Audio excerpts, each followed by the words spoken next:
range which you make, which is beverages, snacks, edible oil, and Star is your brand, right? As consumer expectations shift rapidly, how are FMCG supply chains redesigning distribution strategies to improve speed to shelf performance? And I can see that the modern trade in India is also moving very fast, where you are put onto the same shelf as your competition is. So I can see it's pretty challenging. So, as far as the company products are concerned, we majorly categorize into aspects of it, which is staples in the impulse category.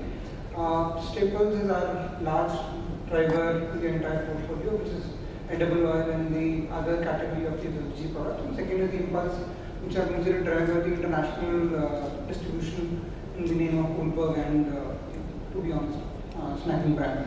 Now, both the supply chains are very different in both the segments when we talk about where staples category is more consistent in the demand patterns, and impulse category, which is very inconsistent in terms of the demand patterns. Now, when I talk about the staples category, where the demand is consistent, but the price sensitivity is very high, and then due to the price sensitivity, the demand changes because of the same. Now, considering both the situations, there are 3-4 strategies that we worked very clearly. After my ITC days, which I learned in last 10 years when I was with ITC, that a very strong network of distributors, sub-distributors and retailers gives you a competitive edge in the market when you drive your product to the last level execution and last level customer satisfaction piece of it. The same thing that I implemented in this organization also when I joined, and decided to implement a project which is integrated supply project for them.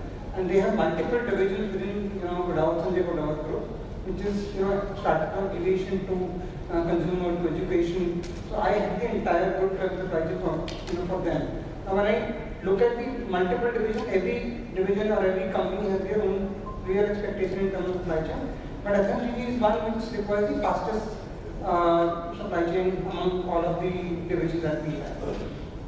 Now, one thing which works in staple is basically closer to the manufacturing, closer to the customer, and integrated warehousing plus manufacturing facilities which you can create closer to the customer. That was the first strategy that we worked upon.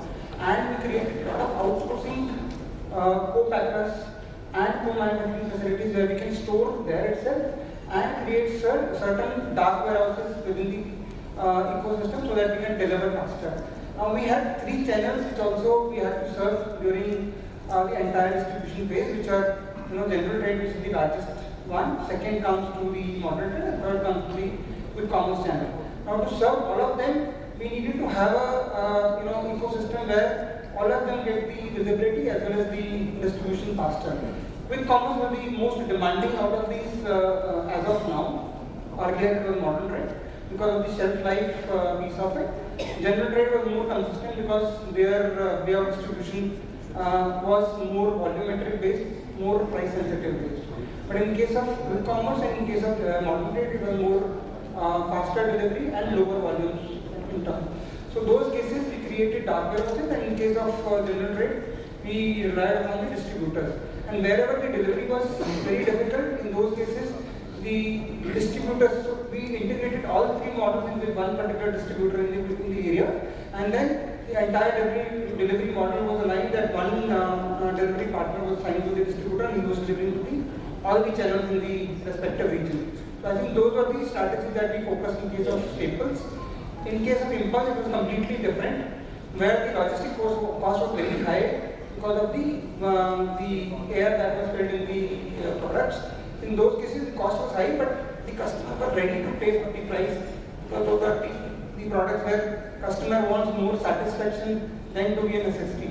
So in those cases, the cost was taken, agility was more focused, and then direct delivery from the manufacturing segment were delivered to the respective location, and our distributor plus the regional distribution center model was being followed. So I think these are the approaches that we took in both the separate categories. Third, in case of SNOP, which is sales operation planning or the demand forecasting piece of it, I think there is a clear demarcation in the earlier pattern which were more focused on the forecast based techniques. Right now it is more demand-driven models, and more frequent reviews in terms of weekly reviews or daily reviews than to be a monthly review which used to happen.